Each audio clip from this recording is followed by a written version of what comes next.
Hello friends, welcome to with Mahi Moupiyali. সবার আগে সবাইকে জানাই মহাশিবরাত্রির অনেক অনেক শুভেচ্ছা। ওম নমঃ শিবায়। আজ মহাশিবরাত্রির এই পুণ্যতিথিতে আমি তোমাদের জন্য মার্চ 2026 এর মেইন রিডিং কি কি হতে পারে সেই বিষয়ের রিডিং নিয়ে চলে এসেছি। কাদের জন্য এই রিডিং? যাদের জন্ম যে কোনো মাসের 1 তারিখ থেকে শুরু করে 31 তারিখ পর্যন্ত, এবং যারা যারা নিজেদের প্রপার ডিওবি জানেন না বা জানে না তাদের জন্য, অর্থাৎ সকলের জন্য। এই রিডিংটা তোমরা তোমাদের লাইফের 5টা ইম্পর্টেন্ট সেক্টরের মধ্যে যে কোনো 1টা, 2টো, 3টে, 4টে বা প্রতিটা সেক্টরেই কিন্তু রেজোনেট করাতে পারো, বা তোমাদের লাইফের সাব সেক্টরস যেগুলো রয়েছে সেগুলোতেও রেজোনেট করাতে পারো। তোমাদের লাইফের যে সেক্টরে এই রিডিংটা রেজোনেট করছে বলে তোমাদের মনে হবে, তোমরা সেই সেক্টরেই কিন্তু রিডিং রেজোনেট করাতে পারো। তাহলে আজকে আমরা দেখে নিই ভগবান শিব শঙ্কর এবং মা পার্বতী আমাদের সকলকে কি কি মেসেজেস দিতে চান। তাহলে চলো শুরু করা যাক। এটা কিন্তু ভিডিওর 4th পার্ট। এর আগে ভিডিওর 1st, 2nd and 3rd part already uploaded. যারা যারা সেই পার্টগুলো মিস করে গেছো তারা কিন্তু একবার দেখে নিন। ভিডিওর এই পার্টে আমরা দেখে নেব যাদের জন্ম যে কোনো মাসের 13 তারিখে, 14 তারিখে, 15 তারিখে এবং 16 তারিখে, তাদের জন্য মার্চ 2026 এর মেইন রিডিং কি কি হতে পারে। তাহলে চলো শুরু করা যাক। যাদের জন্ম যে কোনো মাসের 13 তারিখে, তাদের জন্য কি রিডিং আসে একটু আমরা দেখে নিই।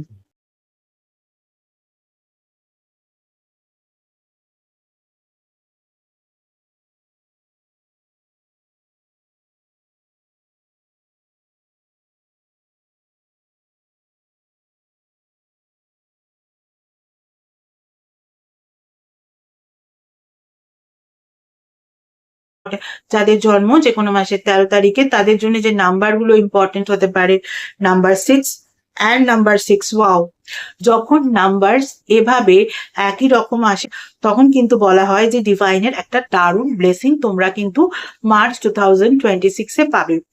এরপরে তোমাদের জন্য যে ফার্স্ট কার্ডটা এসছে সেই কার্ডটা কিন্তু নট ফর ইউ এর কার্ড এবং তার সঙ্গে সঙ্গে ফুলফিলমেন্টের কার্ড।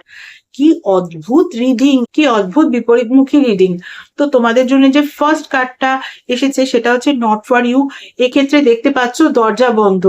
মার্চ 2026 এ কিন্তু তোমরা দেখতে পাবে তোমরা যে সেক্টরে যে কাজই করছো কিনা সেই কাজটা খুব একটা ভালোভাবে হচ্ছে না। তোমাদের জন্য কিন্তু সেই পথ বা সেই রাস্তা কিন্তু বন্ধ। কিন্তু তার সঙ্গে সঙ্গে ডিভাইন কিন্তু ফুলফিলমেন্টের কথাও বলছেন। ফলে তুমি যদি ফুলফিল করতে চাও সেই কাজটাকে, তাহলে কিন্তু তোমাকে ঈশ্বরের শরণাপন্ন হতে হবে। ঈশ্বরকে ডাকো, তিনি কিন্তু তোমাকে অবশ্যই সঠিক রাস্তা দেখাবেন, সঠিক পথ দেখাবেন তুমি কিভাবে সেই কাজটাকে ফুলফিলমেন্টের দিকে নিয়ে যেতে পারবে। চলো এবারে যাদের জন্ম যে কোনো মাসের 14 তারিখে, তাদের জন্য কি রিডিং আসে একটু আমরা দেখে নিই।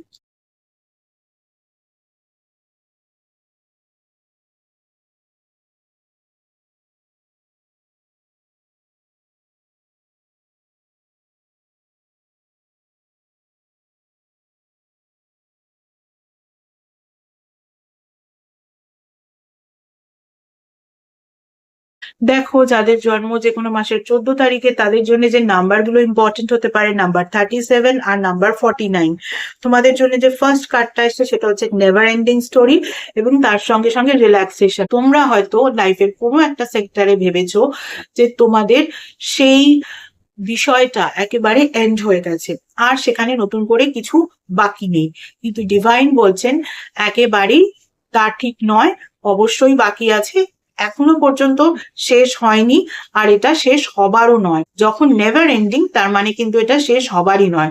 তুমি ভাবছো হয়তো শেষ হয়ে গেছে, কিন্তু শেষ হবার নয়। তাহলে সেই কাজটাকে কিভাবে করা যেতে পারে সেটা তোমাকেই কিন্তু ভাবতে হবে। তুমি যদি খুব উদ্বিগ্ন হয়ে ভাবো, তুমি যদি প্রচন্ড টেনসড হয়ে ভাবো, তুমি কিন্তু সেই রাস্তাটা খুঁজে পাবে না, বা সেই বিষয়টা দেখতেও পাবে না, বা বুঝতেও পারবে না যে কেন বলা হয়েছে যে সেই বিষয়টা শেষ হয়নি বা শেষ হবারই নয়। তাই জন্য কিন্তু ডিভাইন তোমাকে রিল্যাক্সেশনের মেসেজ দিচ্ছেন। অর্থাৎ একটু রিল্যাক্স করো, নিজের সঙ্গে নিজে একটু মি টাইম সময় কাটাও। তখনই কিন্তু তুমি নিজের সঙ্গে নিজে কথা বলতে পারবে। নিজেকে নিজের সঙ্গে কথা যদি না বলাতে পারো, তাহলে কিন্তু নিজে হয়তো খুঁজেই পাবে না যে সেই বিষয়টা তুমি যেটা ভেবেছিলে যেটা শেষ হয়ে গেছে, সেটার অ্যাকচুয়াল রাস্তাটা কি নতুন করে দেখার, যে সেটা শেষ আদৌ হয়নি, এবং সেটাকে আবার নতুন করে শুরু করার, বা আবার নতুন করে শুরু যদি নাও করো, যেরকম জায়গায় ছিল সেই জায়গা থেকে সেটাকে আরো ভালো জায়গায় নিয়ে যাওয়ার যে রাস্তা, সেটা কিন্তু খুঁজে পাবে না যদি তুমি রিল্যাক্সেশন মোডে না যাও, মি টাইম না বের করো। অবশ্যই কিন্তু এটা করো মার্চ 2026-এ, এটাই কিন্তু ডিভাইন তোমাদের বলছেন। চলো, এবারে যাদের জন্ম যে কোনো মাসের 15 তারিখে, তাদের জন্য কি রিডিং আসে একটু আমরা দেখে নিই।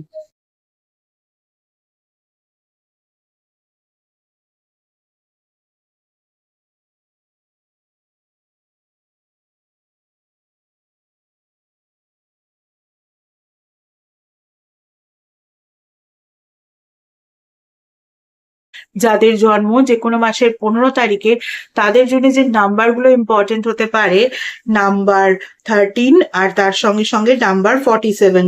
দেখো, তোমাদের জন্য যে ফার্স্ট কার্ডটা আসছে সেটা হচ্ছে ফোক ইন দ্য রোডের কার্ড, এবং তার সঙ্গে সঙ্গে জয়ের কার্ড। দেখো, জয়ের কার্ড নিয়ে আর কি বলবো, আনন্দের একটা মাস মার্চ 2026 হতে চলেছে। এই জয়ের কথাটা শুনেই তোমরা হয়তো বুঝতে পারছো যাদের জন্ম যে কোনো মাসের 15 তারিখে।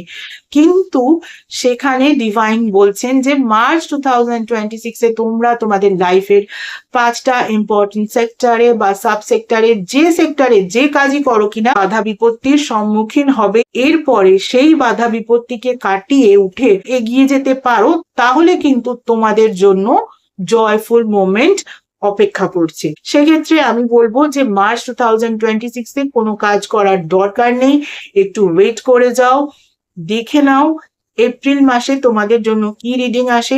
যদি এমন কাজ হয় যে কাজটা তোমাকে করতেই হবে, কিছু করার নেই, তোমাকে এখনই করতে হচ্ছে, আর দেরি করলে চলবে না, সেটাকে ডিলে করা যাবে না, তাহলে আলাদা কথা। আর যদি সেটা ডিলে করা যায়, তাহলে কিন্তু এপ্রিল পর্যন্ত একটু ওয়েট করে যাও, এপ্রিলে গিয়ে কিন্তু সেই ইম্পর্টেন্ট কাজটা করো। চলো, এবারে আমরা দেখে নিই যাদের জন্ম যে কোনো মাসের 16 তারিখে, তাদের জন্য কি রিডিং আসে।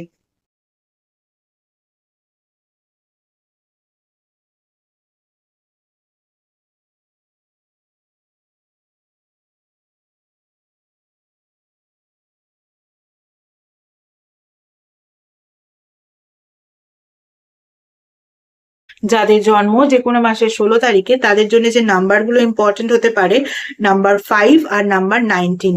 দেখো, তোমাদের জন্য যে ফার্স্ট কার্ডটা আসছে সেটা হচ্ছে ফ্লেক্সিবলের কার্ড, এবং তার সঙ্গে সঙ্গে এনার্জেটিক মুভমেন্টের কার্ড। ডিভাইন কিন্তু তোমাদের বলছেন মার্চ 2026-এ তুমি যাতে নিজেকে যে কোনো জায়গায় ফ্লেক্সিবল করতে পারো বা অ্যাডজাস্টেবল করতে পারো, সেই বিষয়টা কিন্তু তোমার মধ্যে ক্রিয়েট করো। এবং তার সঙ্গে সঙ্গে ডিভাইন কিন্তু বলছেন এনার্জেটিক মুভমেন্টের কথা।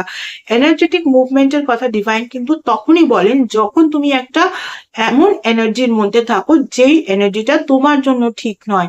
মানে যদি কোনো রকম কোনো নেগেটিভ থট তোমার মধ্যে এসে থাকে, তাহলে কিন্তু সেই নেগেটিভ থটটা তোমার মন থেকে তুমি বাইরে বের করে দাও। তুমি কিন্তু পজিটিভ হয়ে যাও, পজিটিভ থাকার চেষ্টা করো, এবং নিজেকে কিন্তু ফ্লেক্সিবল করো, অ্যাডজাস্টেবল করো, যে কোনো ক্ষেত্রে অ্যাডজাস্ট করার চেষ্টা করো। চলো, ভিডিওর এই পার্টে কিন্তু এটুকুই। বাকি রিডিং গুলো দেখতে হলে কিন্তু দেখতে থাকতে হবে। এছাড়া যারা যারা আমার থেকে পার্সোনাল কনসালটেশন নিতে চাও, তাদের বলবো পার্সোনাল কনসালটেশন কিন্তু একেবারেই ফ্রি কনসালটেশন নয়। পার্সোনাল কনসালটেশন কিন্তু paid consultation. Regarding what? Regarding numerology, vastu, tarot reading, tarot healing, crystal healing, healing with reiki, healing with meditation, healing with law of attraction, healing with symbolism, astrology, palmistry, সনাতন ধর্মীয় পদ্ধতিতে spell casting, সনাতন ধর্মীয় পদ্ধতিতে Mojo bag making এবং এমন কিছু special remedies যেগুলো তোমাদের ওভারঅল ডিটেলস চেক করার পরেই দেওয়া যায়, এভাবে জেনারেলি দেওয়া যায় না ইত্যাদি বিষয়ে আমার থেকে কনসালটেশন নিতে হলে কিন্তু স্ক্রিনে যে ইমেল আইডিটা দেখতে পাচ্ছ সেই ইমেল আইডিতে মেল করো তোমাদের অ্যাপয়েন্টমেন্ট বুক করার জন্য। তোমাদের অ্যাপয়েন্টমেন্ট একবার বুক করা হয়ে গেলে তখন কিন্তু তোমাদের টাইম স্লট প্রোভাইড করে দেওয়া হবে এবং কল নাম্বারও প্রোভাইড করে দেওয়া হবে। যে টাইম স্লট ওয়াইজ সেই নাম্বারে কিন্তু তোমাদের কল করে নিতে হবে। এতদিন ধরে তোমরা যেভাবে আমার ফেসবুক পেজটাকে লাইক, ফলো, শেয়ার করেছো, আমার পেজে তোমাদের বন্ধুদেরকে ইনভাইট করে নিয়েছো, তাদের বন্ধুদেরকেও ইনভাইট করে নিতে বলেছো, ঠিক একই রকম ভাবে আমার ইউটিউব চ্যানেলটাকেও কিন্তু সাবস্ক্রাইব করতে হবে। পাশে থাকা বেল আইকনটাকে ক্লিক করতে হবে এবং তোমাদের বন্ধুদেরও বলতে হবে তারাও যেন আমার ইউটিউব চ্যানেলটাকে সাবস্ক্রাইব করে নেয়। আজকের মতো এইটুকুই। আবার অন্য কোনো ভিডিওতে নিশ্চয়ই তোমাদের সঙ্গে দেখা হবে। Tata, thank you so much.